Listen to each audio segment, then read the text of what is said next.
The first number one misconception regarding Islam, the top of the charts, is regarding jihad.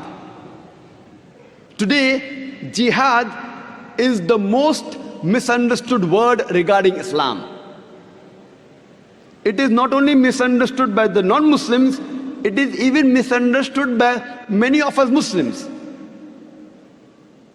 Non-Muslims and many Muslims think that jihad means any war fought by any Muslim for any reason, whether it be for power, whether it be for wealth, whether it be for land, whether it be for language. Any war fought by any Muslim for any reason is called as jihad. Jihad does not mean any war fought by any Muslim for any reason, whether it be for money, whether it be for power, whether it be for land, whether it be for language. Jihad is an Arabic word which comes from the word jahada, which means to strive, which means to struggle. So jihad basically means to strive and struggle.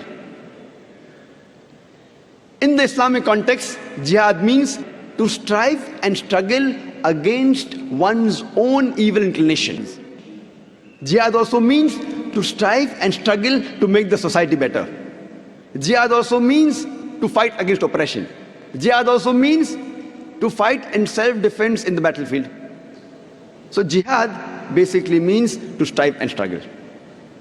For example, if a student is striving and struggling to pass in the examination, in Arabic, we say the student is doing jihad. He's striving and struggling. Many people have a misconception and they think that jihad can only be done by a Muslim. There are many verses in the Quran which say that even non-Muslims did jihad.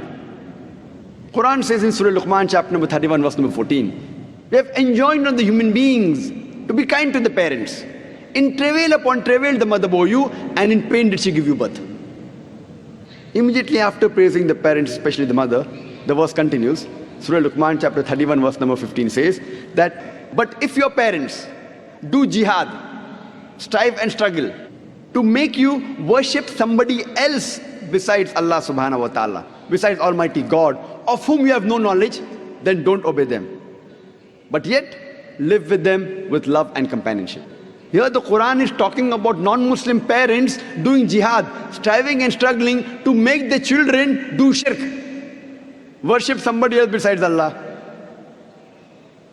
A similar message is given in Surah Ankabut, chapter number 29, verse number 8, that we have enjoined on the human beings to be kind to the parents. But if their parents do jihad, they strive and struggle to make you worship somebody else besides Allah subhanahu wa ta'ala, besides Almighty God, then don't obey them. So here the Quran is talking about non-Muslim parents doing jihad.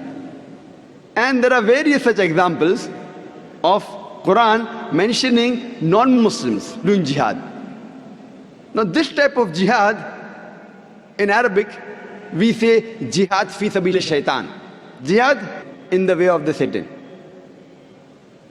What we Muslims should do is jihad fi sabilillah, jihad in the way of Allah. And whenever the word is mentioned individually about jihad, in the Islamic context, it is understood it is jihad fi sabilillah. Most of the non-Muslims, including many so-called Muslim scholars, inverted commas, they translate jihad as the holy war. Holy war, if you translate in Arabic, it means harbu muqaddasa. If you read the Quran, if you read the Hadith, there is no Quranic verse, there is no Hadith which uses the word harbu muqaddasa. The word holy war doesn't exist in the Quran, neither in the Hadith. Jihad, as I mentioned, basically means to strive and struggle. And one type of jihad is also fighting in the way of Allah subhanahu wa ta'ala. It is qital in the way of Allah subhanahu wa ta'ala. But jihad doesn't basically mean a war. One type of jihad, there are various jihad for nafs, one type of jihad is fighting in self-defense in the way of Allah subhanahu wa ta'ala. If we see the history of the Prophet Muhammad sallallahu alaihi wasallam, the first 13 years of his prophethood that he lives in Makkah, there were many Quranic verses that were revealed, all the Makkan surahs. Many a time in these verses the word jihad was used. And never did the Muslims ever fight, physically fight. Only when they migrated to Medina, then the wars took place. But yet you find the word jihad in several verses of the Quran which were revealed in Makkah. Many examples I can give you. For example, Quran says in Surah Ankabut, chapter number 29, verse number 69, that those who do jihad in the way of Allah, those who strive in the way of Allah subhanahu wa ta'ala, we open up the pathways for them. When the verse was revealed, there was no war at that time. Quran says in Surah Furqan, chapter number 25, verse number 52, that do not follow the unbelievers, but do jihad against them, strive against them strenuously with the Quran. That means you do jihad with the Quran. Jihad with the Quran means strive to convey the message of Allah. Do you think you're going to fight with the Quran?